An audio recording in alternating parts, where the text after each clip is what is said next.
By the way, Kristen Sinema came out. The only part of that bill I liked at all was the tax on carried interest. And Sinema came out last night and said the one change she has to have is no, hey, no offense, Sinema's gone full hedge fund, full VC, right? Steve Bannon happens to be one of those rare conservatives that has for years spoken out against the carried interest loophole, which is a major gift to the wealthy, a major tax break for the wealthy. But in recent days, more members of the Republican Party have actually started to line up behind Bannon on this issue. Now, why? Well, the White House press secretary, Caroline Leavitt, has repeatedly stated that President Donald Trump wants the carried interest loophole to be scrapped as part of a sweeping tax bill.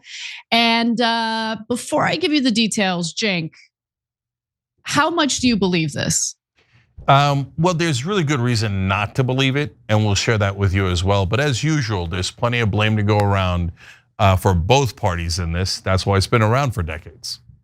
Definitely. So look, in case you're not familiar with what the loophole does, I don't blame you. I too am not wealthy and I too do not benefit from the carried interest loophole. But basically it allows hedge funds and private equity firms to classify a part of their income as capital gains, which are unfairly taxed at a much lower rate than general income, right? So carried interest refers to the income that investment managers collect from their funds, which is typically 20% of profits. Under current tax law, that income is taxed as a capital gain, which has a top tax rate of 20% for long-term gains versus the highest rate of 37% for regular income, such as the money that workers receive in their paychecks. So shockingly, several Republican lawmakers told The Hill that they support Donald Trump's plan to scrap that tax break. Here's Representative Dan Muser, who says that Trump thinks it's a little unfair that one sector of industry gains a lot by using carried interest as part of their income and paying lower capital gains. President Trump doesn't want to see anything perceived as unfair. That's kind of a funny line, but nonetheless, certainly for the wealthy, he wants to make sure that all of America gets the benefit of his tax bill, and I agree with him. And he's not the only Republican. Let's go to Republican Congressman Rick Allen, who says, we get accused of just looking after the wealthy. Well, that's for good reason, but let me continue with his statement. And this would include the wealthy. With the momentum in the country, I don't think folks will mind paying a little more to make sure we get this done. Senator John Kennedy, though, is a little bit on the fence, a little iffy on this whole notion. He says, I haven't made a decision about carried interest. I know the way it works. Frankly, there are good arguments on both sides. If we end up needing the money, could I vote to get rid of carried interest? Yeah, I could.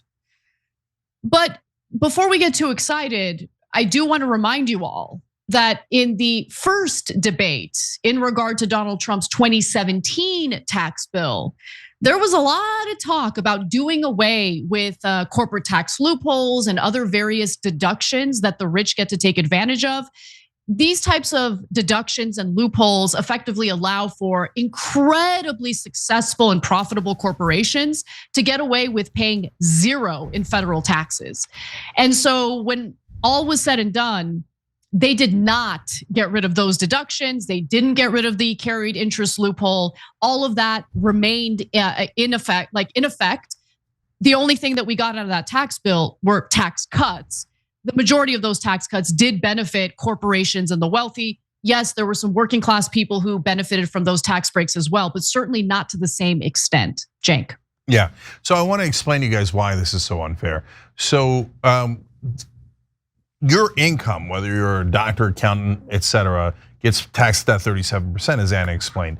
The hedge fund guys and the private equity guys, by the way, the richest people in the world that are doing the investments for other incredibly wealthy people, they're not investing their money. If they're investing their money, they get capital gains. I don't even think capital gains tax being at 20% is fair, but that's where it is. But in this case, they're investing other people's money and they're getting income for it, salary for it. There's no reason why that shouldn't be 37%. And they're like, no, just because they're bankers, it gets to be 20%. It's just cheating. It's totally, utterly cheating. And both sides know it. And both sides love it. So that's why, the Democrats are really against the carried interest loophole.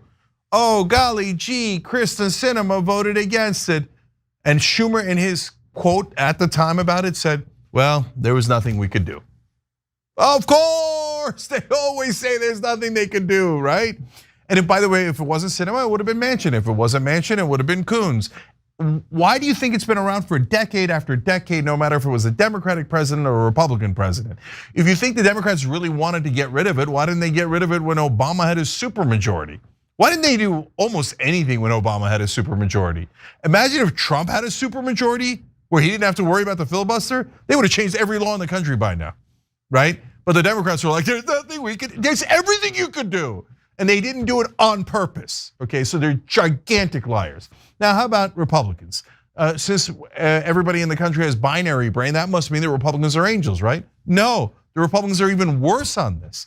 Why does Sinema's vote matter? Because every Republican voted no. Every Republican was like, well, of course, private equity and hedge fund managers cheating, and then you guys have to pay higher taxes to make up for it, the average American. Obviously, you're not my donor. Those guys are my donors. So every Republican senator is a total and utter crook on this issue. That's why you see them going, I mean, if Trump makes us, I guess I'll have to consider it, but I really don't want to. Those guys are so good with bribes, right? And Trump, last time, I'm gonna get rid of all the loopholes. I'm gonna get rid of carried interest loophole, just like he's doing now. And when they came time to cut the taxes, they're like, chop it, 35% for a corporate tax rate, bring it all the way down to 21. The Democrats secretly agree with us. It'll be easy to pass. Well, how about all those loopholes you said you were gonna take away? That's for suckers. We just say that for marketing, right? Look, if they pass Trump's new tax cut proposal, it would cost us at least $4 trillion, and unbiased groups have already done the math on it. In that new one, middle income Americans and poor Americans would see their taxes actively go up, not down. Your taxes would go up, and then if at the end they're like, all right, now we chopped down the corporate tax rate from 21% to 15%, but we took away the carried interest loophole.